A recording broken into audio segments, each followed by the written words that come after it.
Here we go. All right, everybody.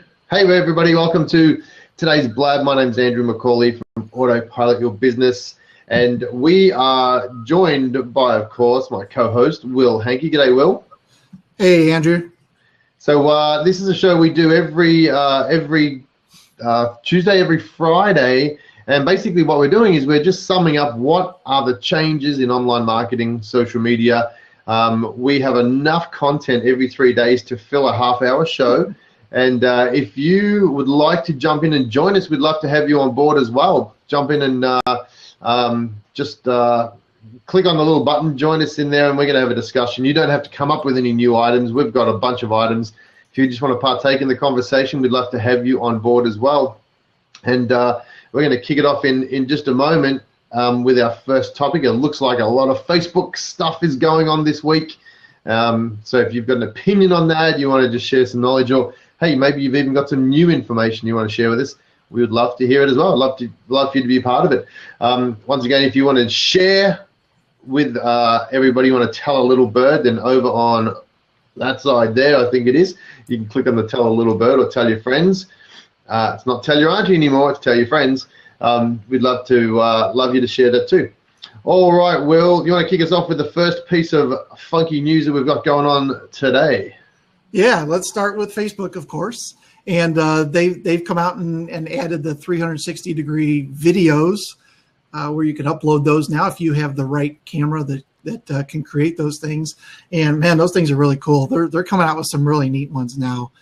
Yeah. I saw one of a play, The Lion King, I think, which was pretty neat. You could actually experience that, look around, watch the different sides of the stage. There was one of that a pilot had done where you can actually see the other planes. It was like a F-16 type pilot or something, and see the other planes, look in front of him, look behind him. Really cool. So one I saw the other day, one of my favorite ones was a guy surfing in a tube, and it was phenomenal. Like you could look back inside the tube, you could look up the guy's face, you could look outside the tube and you could watch the lip peeling over the edge. It was just full on. I'm like, this is going to be the future of awesome videos coming up, I'm sure.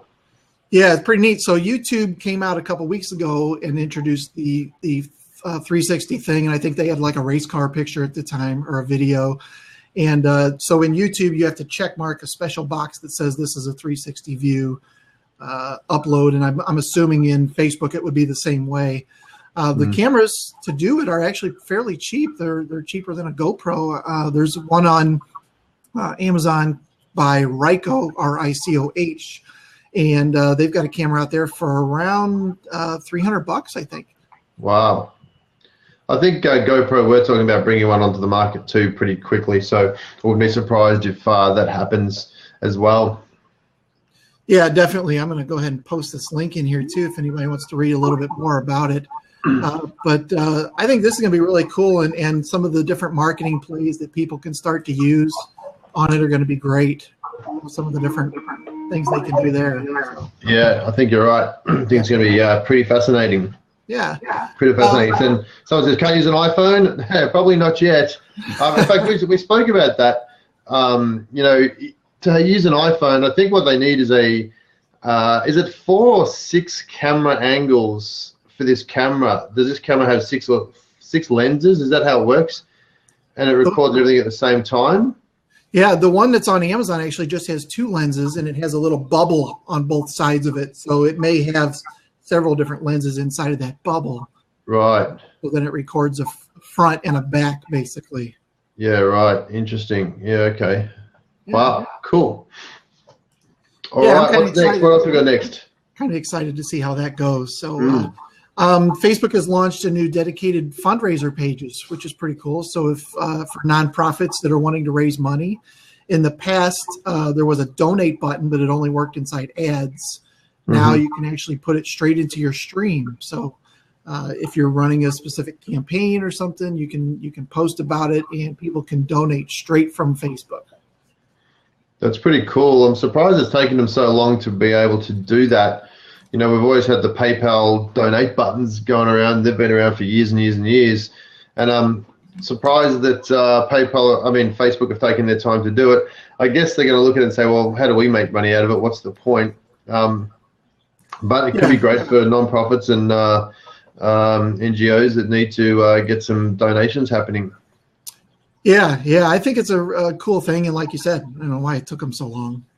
Well, they're coming up with a few community incentives, I guess, and that sort of leads on to the next one too. Actually, the next one I was going to just talk about was that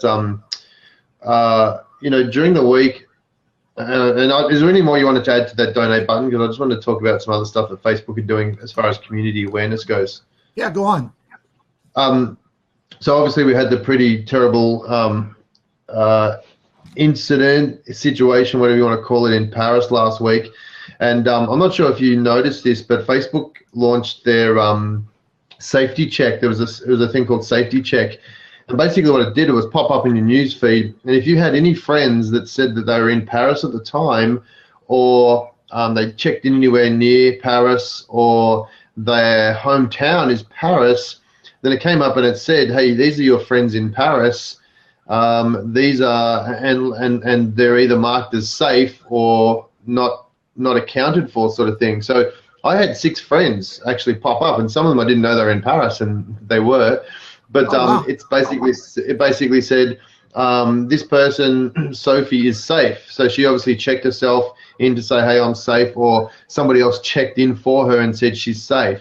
And it was pretty fascinating to see this link pop up so quickly. So, Zuckerberg came out during the week and said, well, we had to test some things. We had to make sure it was right.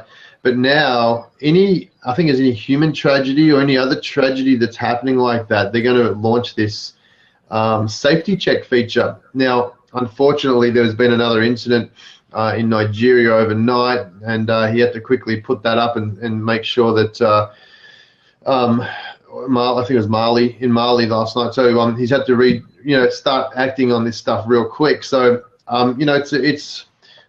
it's not something we don't want to see, but it's also a great feature to say, well, I know some friends over in that area. I hope they're okay, and you can either check them in, or you can check yourself in to say that I'm pretty safe. So, did you see it pop up after last week? I saw news articles about it, but I didn't actually see it pop up in Facebook for anybody. I guess I don't have any friends in Paris. So. Yeah. It's good to see the effect of social media and how people can come together with some of this stuff. We see this social good stuff coming through, and we've seen all sorts of things, all the way going back, even before this. But the Egyptian elections and all that stuff that was happening way back a couple of years ago, where social media was the power force behind it all. It's just interesting to see what's happening as far as the social platform and social scenario goes.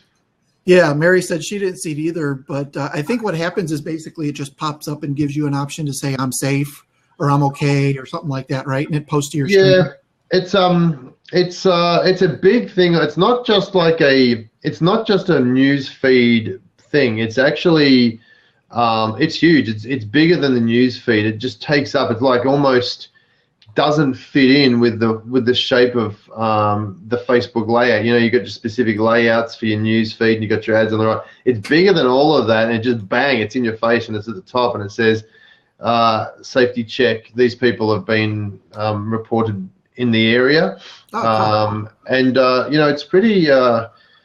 It's there. It's right in your face. So maybe if you don't have any friends connected out in that area, then it doesn't pop up for you. But if you do, it says, hey, these are the people that you could got to think about this and see if they're okay. So that's terrific. Yeah, awesome. This could be great. See what other social good, that team that they call the social good team. See what else they come up with. Yeah, definitely. Very good. Well. Let's talk about breakups. Talk about a change of topic here. Facebook came out and gave a thing where you can actually kind of soften the blow if you have a breakup. So when you change your status from in a relationship to single, Facebook now asks you, do you want to filter the amount of messages you see from this person for the next X amount of days? I guess that's interesting. I don't know. I've been married for way too long to worry about that.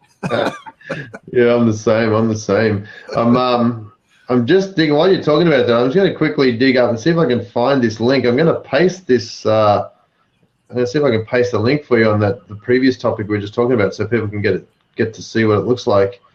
Tell me if you can see this one here. Well, that's a safety check for Paris. Tell me if that pops up for you on your screen there.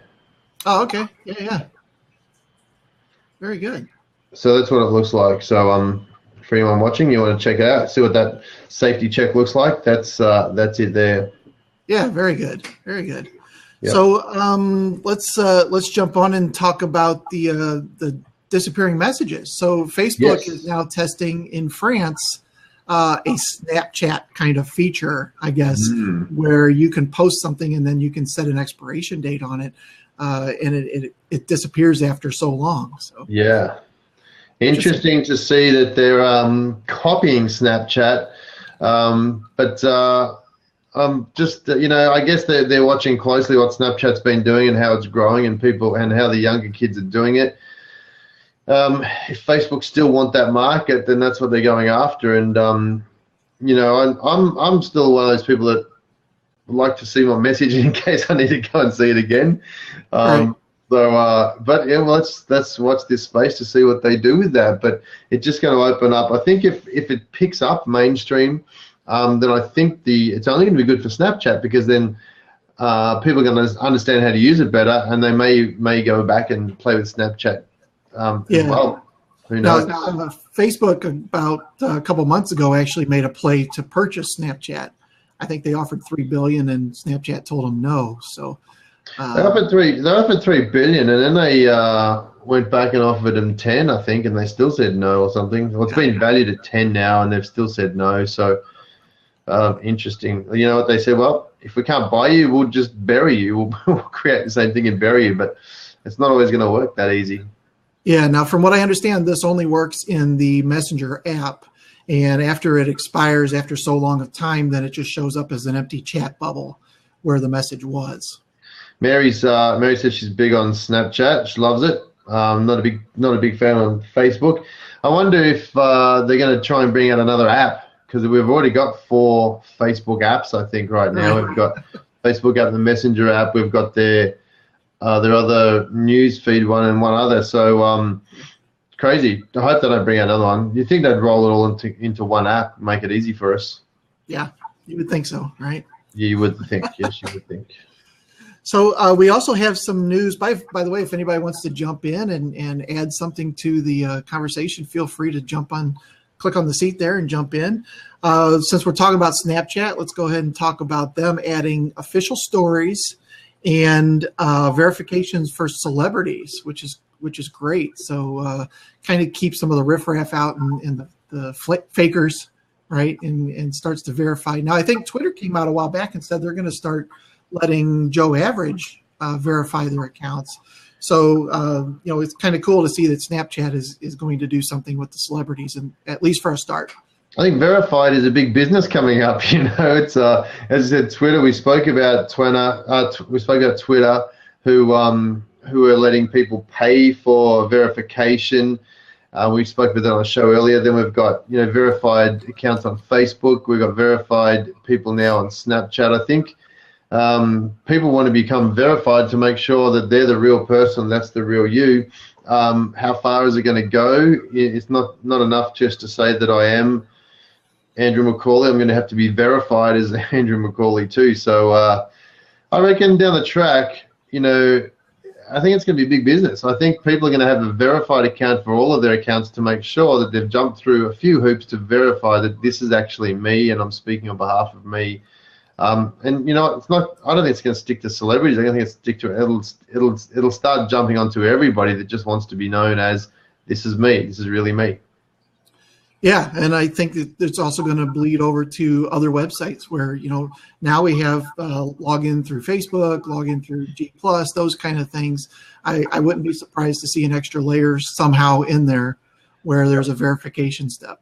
Yep, definitely. I was only reading an article just this morning about verification and security for a lot of these membership sites or platforms, and a lot of them basically have an email and phone number and that's it, and the rest of it is just open slather. So if hackers can get through those two, then they've got a open slate to play with your profiles. Yeah. Yes. Interesting. So well, let's talk about Buffer. So I know you use Buffer to help kind of populate a lot of your different social media channels. I use it as well because of your recommendation, and love it a lot. So they've actually come out and added a social calendar option too, which is pretty cool. So you can start to schedule things out. Yep. I think a lot of people already have some sort of a calendar in play. Maybe it's very archaic, or they're using Google Calendar or something. So it'd be kind of cool to see how this all integrates together and if people use it.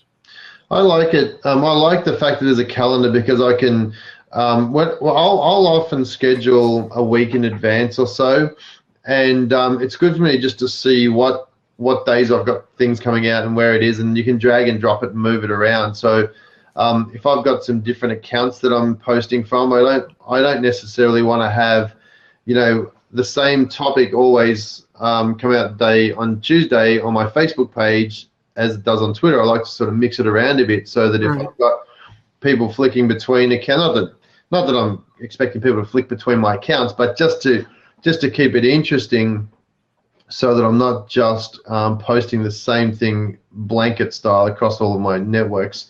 But it's a great little way to see, okay, I've got some things coming up.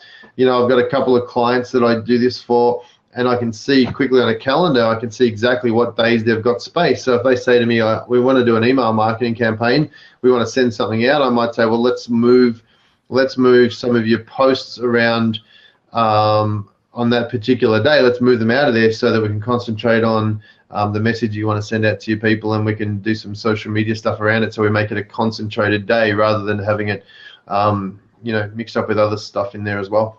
Yep, it's kind of how I do it. For my personal business, I post a new blog every Tuesday.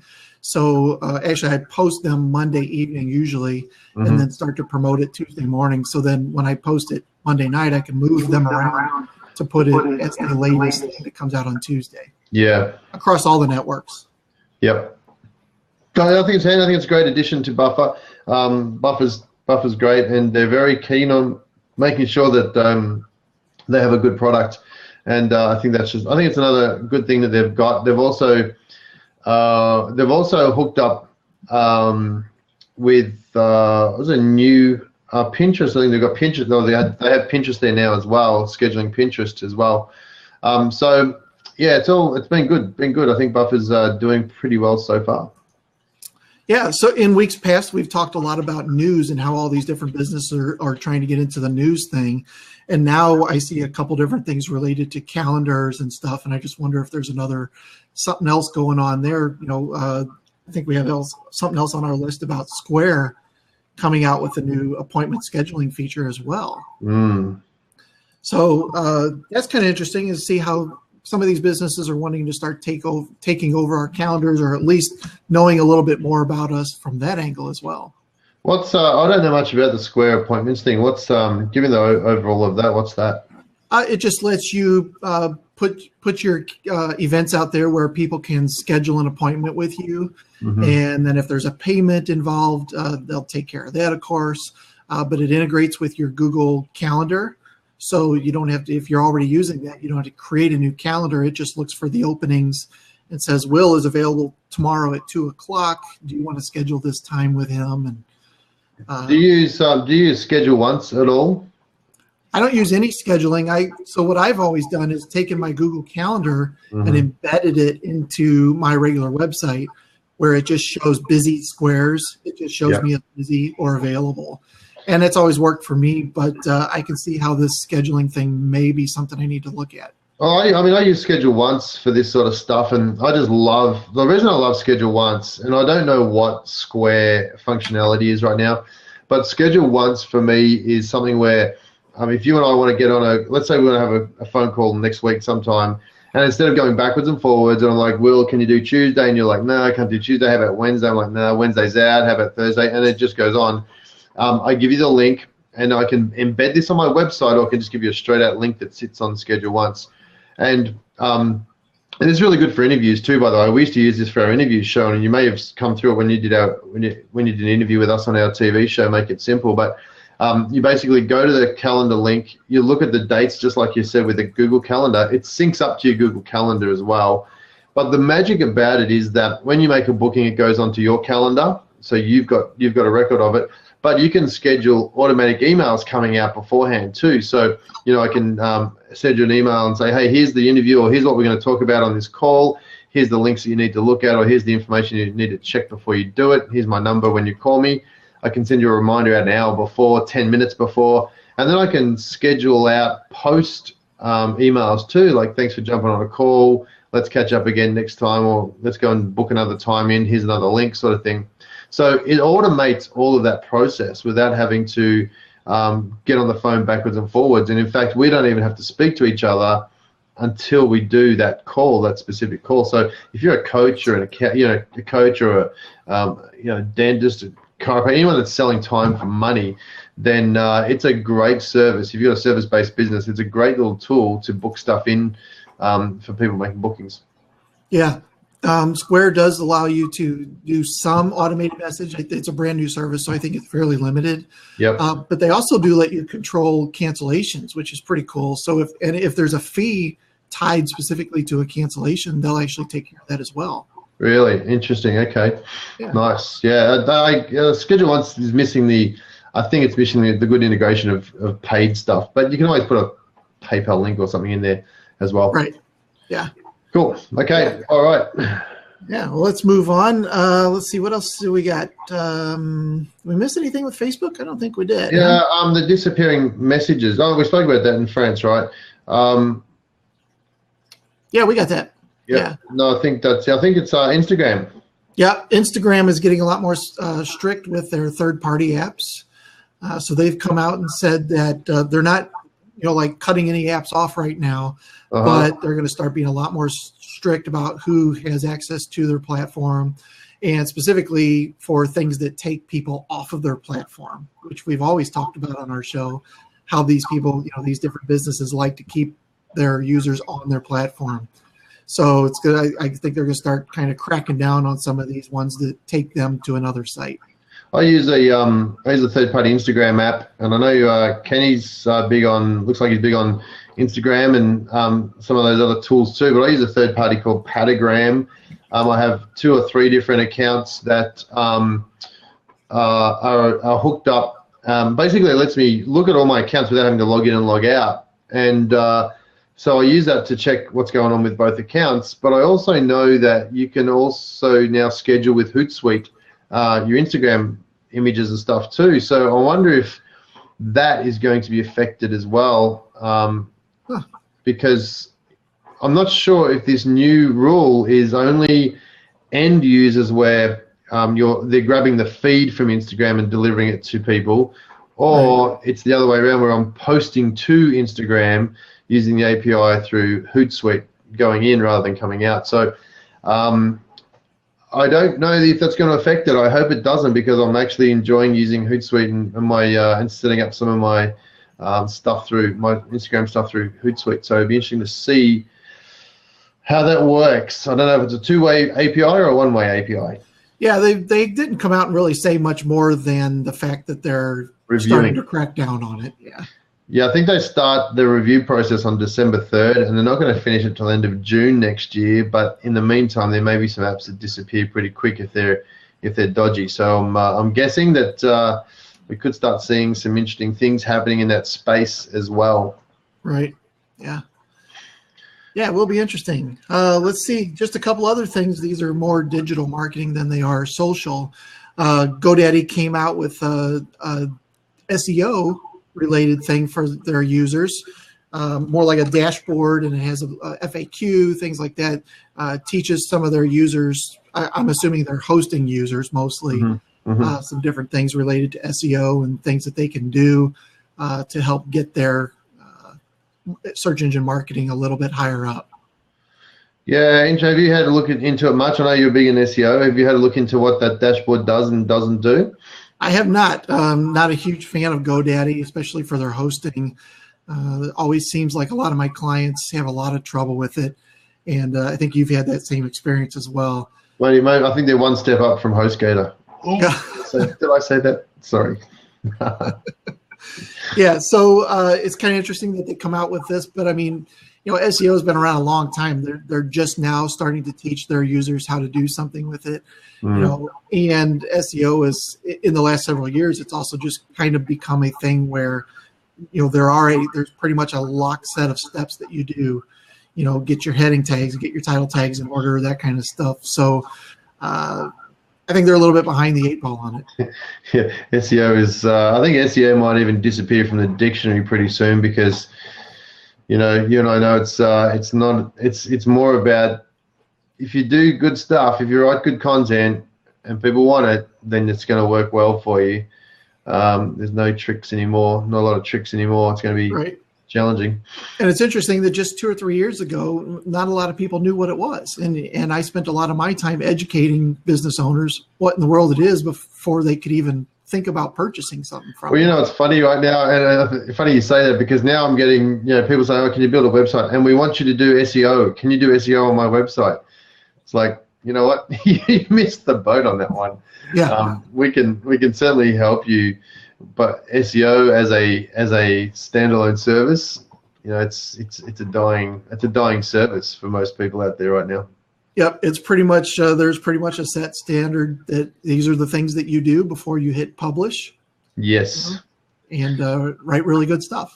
Yep. The other thing that did come out during the week was BuzzSumo. Now, I'm not sure if you use BuzzSumo or not, but BuzzSumo have introduced a little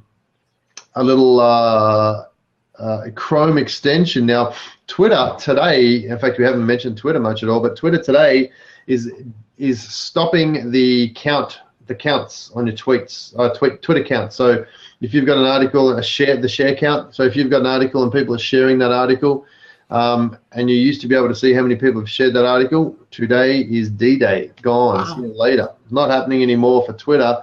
But BuzzSumo come out with a little Chrome extension which lets you still see it. So they've obviously paying the big bucks to do that, because it was a big part of their business. Yeah. So at $99 a month for your membership, they've taken the bullet and said, well, we'll pay for that functionality. We've got some workarounds, so you can still see it using BuzzSumo, but it's a little Chrome extension which, when you're on that particular business page, you click on the Chrome extension, it pops up with a pop-up and says who's sharing it, how many shares, and all that sort of stuff too. So if that's important to you, you can get the BuzzSumo Chrome extension. Very interesting. Yeah, I didn't realize that. Yeah. Do you use BuzzSumo at all? I do not. I've logged onto it a couple of times to just check it out, but I've never used it, as an ongoing type deal. Yeah. So it gives you, I'm just looking at it now. I'm going to look at a quick site here. Let me see. So I'm looking at the Social Times site, 525 shares. It tells me 216 shares. I can view the sharers. Yep, everything I like to do on BuzzSumo without having to go in and log into the site. So it's a cool little action, and it's got a few extra pieces on it too, which we haven't seen before. Oh, very cool. So it just shows up. Yeah, absolutely. Just inside the browser, and I'm just looking at a couple of extra pieces it's got on there. It's also got the feature to analyze a website. Now, I'm just running this search. This is new. This is new. Breaking news, everybody. I haven't seen this before.